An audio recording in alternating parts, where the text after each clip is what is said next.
Hello नमस्कार दोस्तों, point teaching channel में आपका स्वागत है। आज आप लोगों के सामने रेलवे ग्रुप डी और यूपी ट्रिपल एफ पेट एग्ज़ाम के लिए साइंस के कुछ क्वेश्चन लेकर आए हैं। तो आइए देखते हैं एक एक क्वेश्चन। तो पहला क्वेश्चन है, पहला क्वेश्चन आपका है, प्रकाश वर्ष किसका मात्रक है। ठीक है, तो प्रकाश वर्ष किसका मात्रक है, पहला क्वेश्चन है। तो बताइए किसका मात्रक है। तो प्रकाश वर्ष किसका मात्रक है, तो दूरी का मात्रक है। तो पहले का आंसर क्या सही होगा, दूरी। अगला क्वेश्चन देखते हैं। अगला क्वेश्चन है कि निम्न में से कौन जड़त्व की माप है। मतलब जड़त्व की माप क्या है, द्रव्यमान का है दौरान, और इसी को बोलते हैं न्यूटन का फर्स्ट लॉ बोलते हैं। न्यूटन्स फर्स्ट लॉ इसी को बोलते हैं, न्यूटन का फर्स्ट लॉ। तो इस क्वेश्चन का आंसर क्या हुआ, निम्नलिखित में से कौन सी मात्रा जड़त्व की माप है। तो इसका आंसर आपका हो गया द्रव्यमान। चलिए अगला क्वेश्चन देखते हैं। अगला क्वेश्चन है कि निम्न में से समय का मात्रक क्या नहीं है। तो समय का मात्रक क्या नहीं है, तो समय का मात्रक आपको पता है कि प्रकाश वर्ष दूरी का मात्रक होता है। ठीक है, अधिवर्ष समय का मात्रक है, चंद्रमा समय का मात्रक है, लेकिन समय का मात्रक क्या नहीं है, प्रकाश वर्ष नहीं है। उसी तरह दूरी का मात्रक क्या होता है, पारसेक होता है। ठीक है, दूरी का मात्रक मीटर होता है, दूरी का मात्रक किलोमीटर होता है, एमकेएस पद्धति में दूरी का मात्रक मीटर होता है, सीजीएस पद्धति में दूरी का मात्रक सेंटीमीटर होता है, और एफपीएस पद्धति में दूरी का मात्रक क्या होता है, फुट होता है। तो याद रखिएगा, इसका आंसर क्या है, निम्नलिखित में है समय का मात्रक क्या नहीं है। तो समय का मात्रक प्रकाश वर्ष नहीं है, ये किसका मात्रक है, दूरी का मात्रक है। अगला क्वेश्चन देखिए। अगला क्वेश्चन है, क्यूरी किसकी इकाई है। तो क्यूरी किसकी इकाई है, रेडियोधर्मिता की इकाई क्या है, क्यूरी है। उसी तरह तापमान की इकाई क्या होती है, केल्विन। उसी तरह ऊष्मा की इकाई क्या होती है, कैलोरी। उसी तरह ऊर्जा की इकाई क्या होती है। ठीक, अगला क्वेश्चन देखते हैं।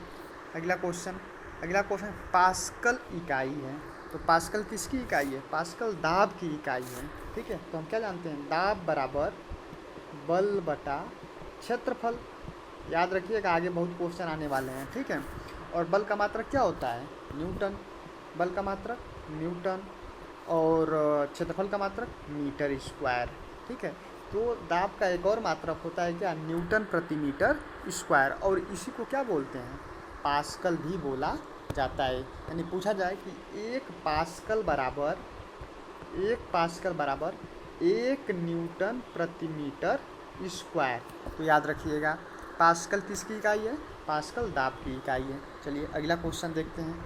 अगला क्वेश्चन आपका है, मात्रकों की अंतर्राष्ट्रीय पद्धति की शुरुआत कब हुई थी। कब हुई थी, 1971। याद रखिएगा, स्टैटिक क्वेश्चन है, मात्रकों की अंतर्राष्ट्रीय पद्धति कब लागू हुई थी, तो 1971। चलिए अगला क्वेश्चन देखते हैं। अगला क्वेश्चन है कि निम्नलिखित युग्मों में से किन भौतिक राशियों का समान बीमी सूत्र होता है। अब बीमा क्या होता है, जैसे अगर मैं बात करूँ 7 मूल राशियाँ होती हैं, जिसमें द्रव्यमान, किलोग्राम, द्रव्यमान का किलोग्राम और दूरी। ठीक है, तो द्रव्यमान को हम कैसे दिखाते हैं, द्रव्यमान का मात्रक क्या होता है, किलोग्राम, और इसको बीमा में दिखाते हैं कैपिटल यम से। उसी तरह दूरी को हम दिखाते हैं यल से। तो जिन राशियों को यम, यल और टी के पदों में व्यक्त किया जाता है उसे हम कहते हैं बीमा। तो पूछा है किन भौतिक राशियों का समान बीमी सूत्र नहीं होता है। तो बात करें बल बराबर क्या होता है, बल बराबर होता है न्यूटन, या इसको क्या लिख सकते हैं, बल बराबर द्रव्यमान गुणे त्वरण। ठीक, तो द्रव्यमान की बीमा यम और त्वरण की बीमा एल टी के घात -2। तो पूरा इसकी बीमा क्या होगा, एम एल टी के घात -2। उसी तरह दाब की अगर बात करें, दाब बराबर क्या होता है, बल बटा क्षेत्रफल, और बल बटा क्षेत्रफल। दाब बराबर क्या होता है, बल बटा क्षेत्रफल, ध्यान समझिएगा। और बल की बीमा क्या होती है, एम एल टी के घात -2, और क्षेत्रफल की बीमा यल स्क्वायर। ये ऊपर जाएगा तो घट जाएगा, तो क्या हो जाएगा, एम यल के घात -1 और टी के घात -2। तो हम क्या देखें, बल की बीमा आई है एम एल टी के घात -2, और दाब की बीमा क्या आई है, यम यल के घात -1 और टी के घात -2। तो पूछा निम्नलिखित में से किन भौतिक राशियों का समान बीमी सूत्र नहीं है, तो इसका आंसर क्या सही हो जाएगा, इसका आंसर आपका यही सही हो जाएगा। उसी तरह कार्य की बीमा क्या होती है, तो कार्य की बीमा क्या होती है, बल गुणे विस्थापन। तो कार्य की बीमा याद रखिएगा, हम लिख दे रहे हैं। कार्य की बीमा होती है यम यल स्क्वायर टी के घात -2। और कार्य भी क्या है, एक प्रकार की ऊर्जा है, तो ऊर्जा की भी बीमा क्या हो जाएगी, यम यल स्क्वायर टी के घात -2। उसी तरह संवेग की बीमा, संवेग बराबर हम क्या पढ़े हैं, यम भी, और यम की बीमा कैपिटल यम, और भी की बीमा यल टी के घात -1। ठीक, तो इसी और यही बीमा आवेग की भी होती है, आवेग की बीमा यम यल टी के घात -1। तो दोनों की बीमा क्या होगी, समान। इसी तरह यहाँ बल और भार दोनों एक ही चीज़ है, तो बल की बीमा यम यल टी के घात -2 और भार की भी बीमा यम यल टी के घात -2। तो हम क्या देखें कि इन दोनों की बीमाएँ समान हैं, इन दोनों की बीमाएँ समान हैं, इन दोनों की बीमाएँ समान हैं, लेकिन इनकी बीमा अलग अलग है। बल की बीमा यम यल टी के घात -2 और दाब की बीमा यम यल के घात -1 और टी के घात -2। तो इसका आंसर क्या सही होगा, पहला सही होगा। चलिए अगला क्वेश्चन देखते हैं। अगला क्वेश्चन आपका है, अगला क्वेश्चन है निम्नलिखित में से कौन सी अबीमी राशि, मतलब किसकी बीमा नहीं होती है। ठीक, तो इसका आंसर जो सही होगा विकृति। अब विकृति बराबर हम क्या जानते हैं, विकृति बराबर होता है आकार में परिवर्तन बटा प्रारंभिक आकार। यानी अगर यहाँ लंबाई में परिवर्तन होगा तो यहाँ प्रारंभिक लंबाई, तो लंबाई में अगर परिवर्तन होगा तो उसकी बीमा क्या होगी, यल, और नीचे भी लंबाई है तो दोनों यल से कट जाएगा, यानी यहाँ कोई बीमा नहीं होगा। यानी विकृति की कोई बीमा नहीं होगी, विकृति की कोई बीमा नहीं होगी, याद रखिएगा। ठीक, अगला क्वेश्चन देखते हैं। अगला निम्नलिखित में से कौन सी सदिश राशियाँ नहीं है, तो हम आपको एक दिन याद करवाए थे, सदिश राशियों के बारे में एक दिन याद करवाए थे। क्या याद करवाए थे, सदिश राशियों के बारे में एक दिन आप लोगों को याद करवाए थे, सदिश राशियों के बारे में एक दिन याद करवाए थे। क्या याद करवाए थे, सदिश राशियाँ। तो सदिश राशियों को हम बताए थे, कुछ गिने चुने याद कर लो, उसके अलावा जितने भी आएंगे वो सभी क्या होंगे, अदिश होंगे। जैसे बल, बलाघूर्ण, बलयुग, बल से रिलेटेड जो भी आएगा सभी क्या होंगे, सदिश। उसी तरह वेग से रिलेटेड, जैसे वेग, आवेग, संवेग, ठीक, विस्थापन, त्वरण, ये सभी कैसी राशियाँ हैं, तो सदिश राशियाँ हैं। और क्वेश्चन में क्या पूछा है, क्वेश्चन को निम्नलिखित में से कौन एक सदिश राशि नहीं है, तो बताएं, संवेग सदिश राशि, वेग सदिश राशि, कोणीय वेग सदिश राशि। ठीक, तीनों में वेग आ गया है तो इसलिए क्या हो गई, सदिश राशियाँ। तो इसका आंसर क्या सही होगा, इसका आंसर आपका सही होगा द्रव्यमान। क्या सही होगा, द्रव्यमान। अगला क्वेश्चन देखते हैं। अगला क्वेश्चन आपका निम्नलिखित में से कौन सी सदिश राशि नहीं है। ठीक, तो सदिश राशि नहीं है तो भाई अभी बताएं, विस्थापन आपकी सदिश राशि, वेग आपकी सदिश राशि, बल आपका सदिश राशि, तो सदिश कौन नहीं है, आयतन। इसका आंसर क्या सही होगा, आयतन। ठीक, एक ही ट्रिक से सारा लग जा रहा है। अच्छा हाँ, क्वेश्चन लगाने के लिए जब सारे आंसर में प्रॉब्लम हो रही हो तो एलिमिनेशन मेथड से भी लगा सकते हैं। जैसे इसको हम एलिमिनेट करके ही लगाएं, जैसे विस्थापन सदिश राशि है, वेग सदिश राशि है, बल सदिश राशि है, तो बच गया क्या, आयतन। आयतन क्या हो गई, अदिश राशि हो गई। तो वही पूछा निम्नलिखित में से कौन सी सदिश नहीं है, तो कौन नहीं है, आयतन नहीं है। चलिए अगला देखते हैं। अगला क्वेश्चन है त्वरण ज्ञात करने का सही सूत्र क्या होता है। तो भाई त्वरण ज्ञात करने का सही सूत्र क्या होता है, तो हम 3 फार्मूला जानते हैं, न्यूटन के गति के 3 नियम जानते हैं। पहला क्या जानते हैं, v बराबर u प्लस ए टी, लिख लीजिएगा आप लोग। दूसरा s बराबर U T plus half G T square या ए टी स्क्वायर। ठीक, और अगला क्या जानते हैं, अगला जानते हैं v स्क्वायर बराबर यू स्क्वायर प्लस 2as। ठीक, अगर मंदन हो रहा हो, मंदन मतलब अगर वस्तु की गति धीमी हो रही है तो त्वरण को हम माइनस क्या लेते हैं, माइनस ए लेते हैं। अगर त्वरण बढ़ रहा है तो इसी को हम क्या लेते हैं, प्लस लेते हैं। दूसरी चीज़ है अगर वस्तु ऊपर से नीचे फेंकी जा रही है तो जहाँ जहाँ ए रहेगा वहाँ वहाँ गुरुत्वीय त्वरण जी का प्रयोग करेंगे, यानी क्या हो जाएगा, v बराबर u प्लस जी टी, और ये क्या हो जाएगा, h बराबर U T plus half G T square.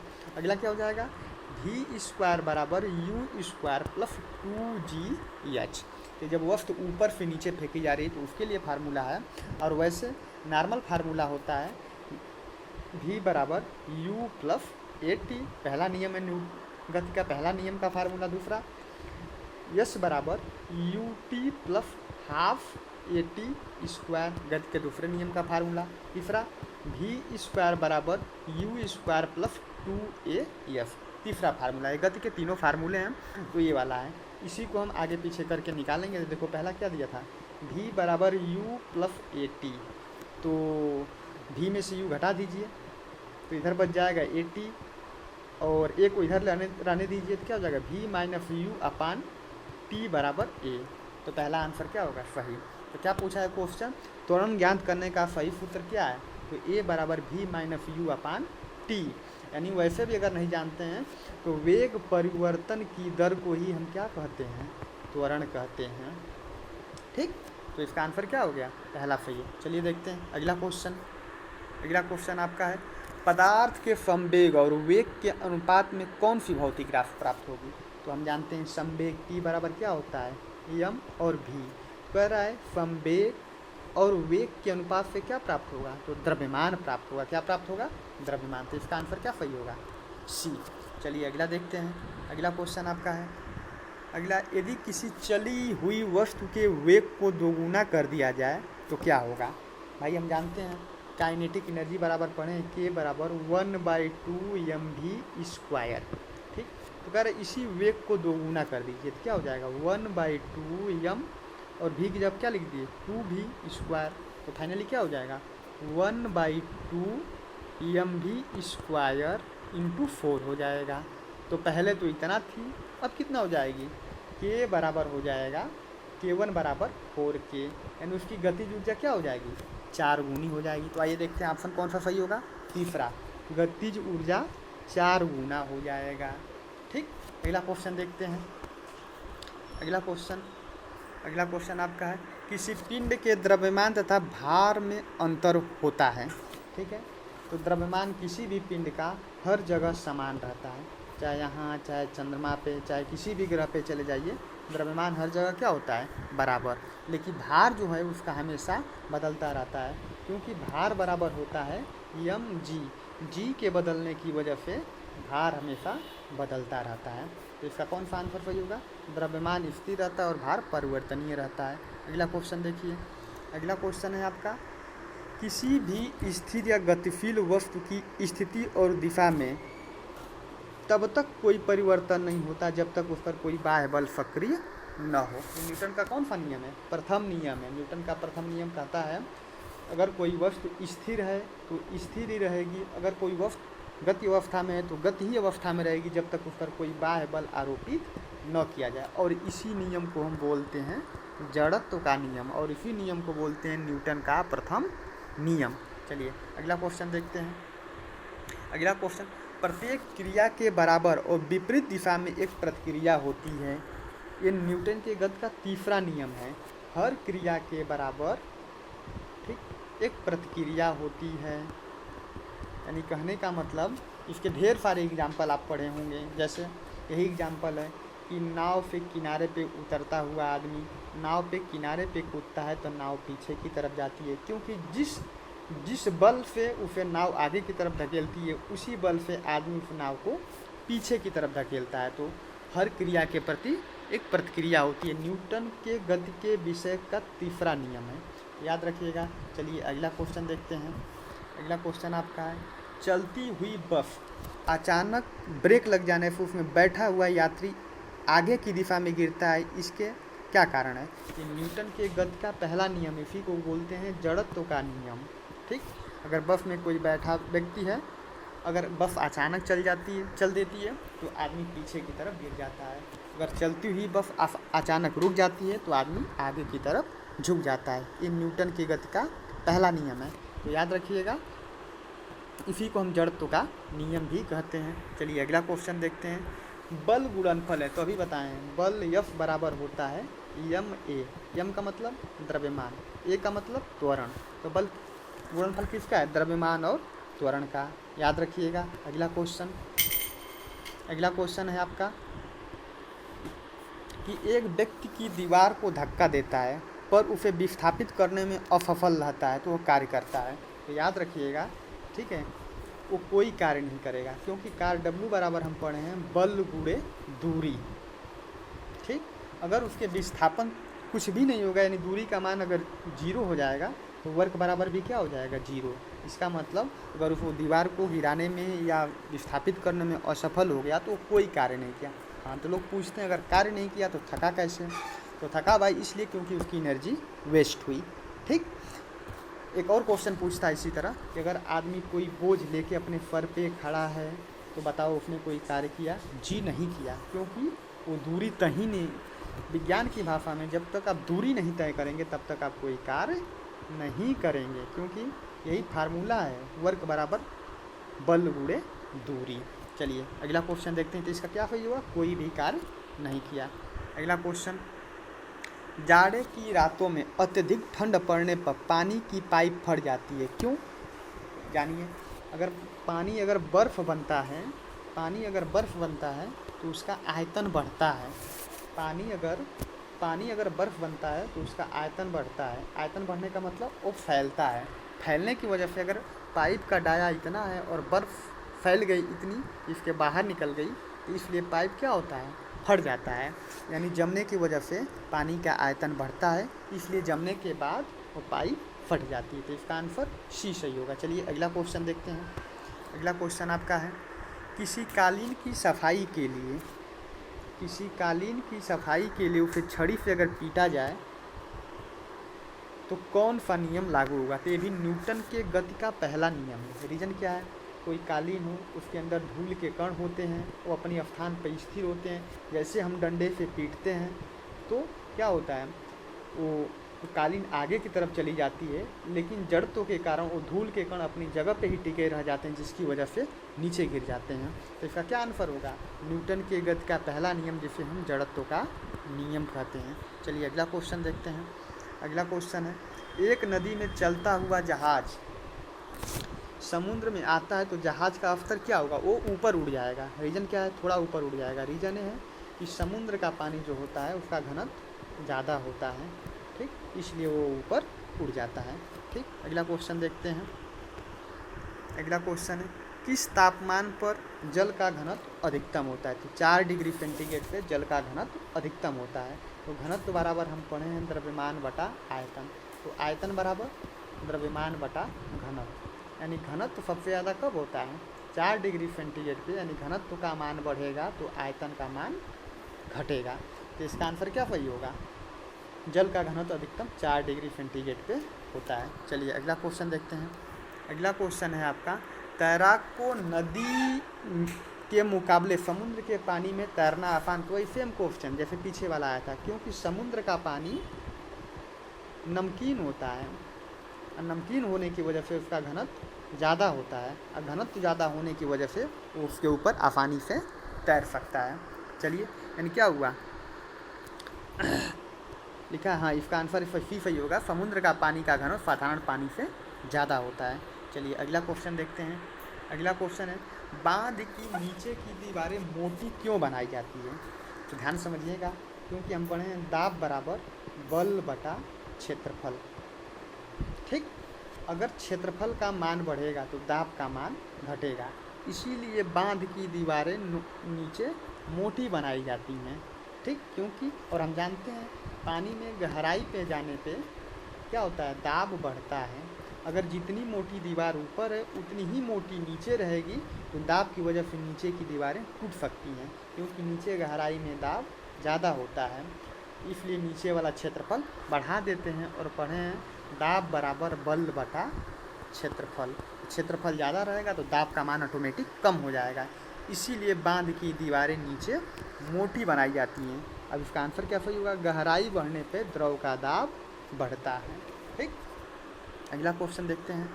अगला क्वेश्चन है, दलदल में फंसे व्यक्ति को लेट जाने की सलाह दी जाती है, ऐसा क्यों? क्योंकि अभी हम पढ़े हैं कि दाब बराबर होता है बल बटा क्षेत्रफल। ठीक, अगर क्षेत्रफल उसका बढ़ जाएगा तो दाब का मान क्या हो जाएगा? क्योंकि P inversely proportional to A है।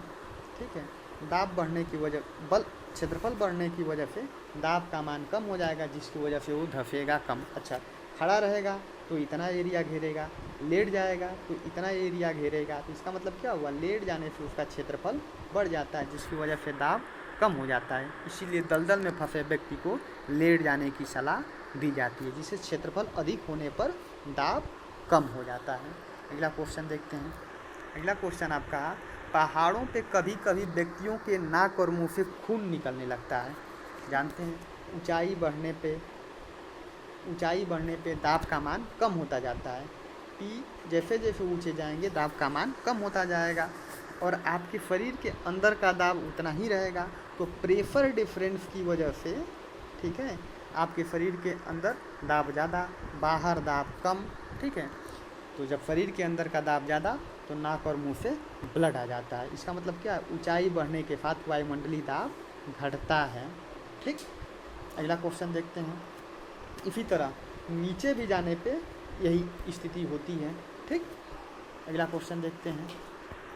अगला क्वेश्चन, हवाई जहाज में फाउंटेन पेन से स्याही बाहर निकल जाती है। इससे वही क्वेश्चन, क्योंकि ऊंचाई बढ़ने पे दाब का मान कम हो जाता है, ठीक है। और चूँकि पेन के अंदर की जो स्याही का दाब हर जगह समान रहता है, तो प्रेशर डिफरेंस की वजह से स्याही बाहर निकल जाती है। तो इसका भी वही आंसर होगा, क्योंकि ऊंचाई बढ़ने पर वायु दाब में कमी आती है। चलिए अगला क्वेश्चन देखते हैं।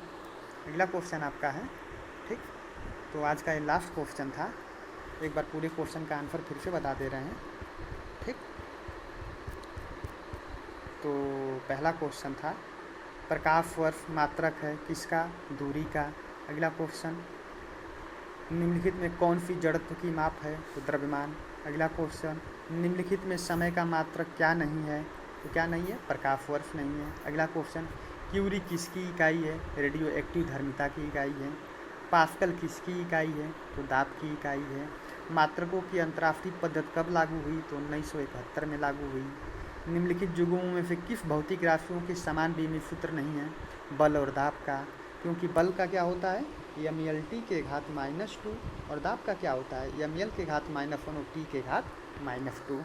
ठीक, अगला क्वेश्चन, निम्नलिखित में कौन सी अबीमी राशि है, तो विकृति। क्योंकि ऊपर भी वही क्वांटिटी होती है और नीचे भी वही क्वांटिटी होती है, दोनों कट जाती है तो कोई बीमा नहीं प्राप्त होता है, इसलिए विकृति की कोई बीमा नहीं होती है। अगला क्वेश्चन, निम्नलिखित में से कौन सी सदिश राशि नहीं है, तो कौन सी नहीं है, द्रव्यमान आपकी सदिश राशि नहीं है। अगला, निम्नलिखित में से कौन सी राशि सदिश नहीं है, इसमें भी आयतन नहीं है। त्वरण ज्ञात करने का फार्मूला क्या होता है, वेग परिवर्तन की दर को त्वरण कहते हैं। त्वरण बराबर होता है वेग परिवर्तन बटा समय। ठीक, तो इसका आंसर क्या है, ये सही। अगला क्वेश्चन, पदार्थ के संवेग और वेग के अनुपात में से कौन सी राशि प्राप्त होती है, तो द्रव्यमान प्राप्त होती है। यदि किसी चली हुई वस्तु के वेग को 2 गुना कर दिया जाए तो उसकी काइनेटिक एनर्जी 4 गुनी हो जाती है। Option number C. किसी पिंड के द्रव्यमान तथा भार में अंतर, द्रव्यमान हर जगह स्थिर होता है लेकिन भार परिवर्तनीय होता है जी के मान के परिवर्तन होने से। किसी भी स्थिर या गतिशील वस्तु की स्थिति दिशा में तब तक कोई परिवर्तन नहीं होता है जब तक कि उस पर कोई बाह्य बल न सक्रिय किया जाए। ये न्यूटन की गति का पहला नियम है। अगला क्वेश्चन, प्रत्येक क्रिया के बराबर और विपरीत दिशा में एक प्रतिक्रिया होती है, न्यूटन की गति का तीसरा नियम है। चलती हुई बस अचानक ब्रेक लगने से बैठा यात्री आगे की तरफ झुक जाता है, तो न्यूटन के गति का पहला नियम है, जिसे जड़त्व का नियम कहते हैं। बल द्रव्यमान और त्वरण का गुणनफल है। ऑप्शन नंबर बी सही है। एक व्यक्ति दीवार को धक्का देता है परंतु वो विस्थापित करने में असफल रहता है तो कोई कार्य नहीं करता है, क्योंकि कार्य का फार्मूला होता है W बराबर F/D। जब तक D नहीं पूछूंगा तब तक आप कोई कार्य नहीं करते हुए माने जाएंगे। अगला क्वेश्चन, जाड़े की रातों में अत्यधिक ठंड लगने पर पाइप फट जाती है क्योंकि आयतन बढ़ जाता है जमने पे। किसी कालीन की सफाई के लिए इसे छड़ी से पीटा जाए तो कौन सा नियम लागू होगा, न्यूटन के गति का पहला नियम। एक नदी में चलता हुआ जहाज समुद्र में आता है तो जहाज का स्तर क्या होगा, ऊपर उड़ जाएगा, क्योंकि समुद्र के पानी का घनत्व ज़्यादा होता है। किस तापमान पर जल का घनत्व अधिकतम होता है, तो 4 डिग्री सेंटीग्रेड। तैराक को नदी के मुकाबले समुद्र में तैरना आसान होता है, क्यों, क्योंकि वही घनत्व ज़्यादा होता है। बांध के नीचे की दीवारें मोटी बनाई जाती है, क्यों, क्योंकि नीचे दाब ज़्यादा होता है। ठीक है, और दाब बराबर बल बटा क्षेत्रफल होता है। क्षेत्रफल बढ़ने की वजह से दाब का मान कम हो जाएगा। पहाड़ों पे कभी कभी व्यक्तियों के नाक और मुंह से खून निकलने लगता है, रीज़न वही क्योंकि ऊंचाई बढ़ने पर दाब का मान कम हो जाता है, जिससे प्रेशर डिफरेंस की वजह से ब्लड आ जाता है। हवाई जहाज़ के फाउंटेन पेन से स्याही बाहर निकल जाती है, वही रीज़न है। ठीक है, तो बस आज के लिए इतना ही। Thanks to visit.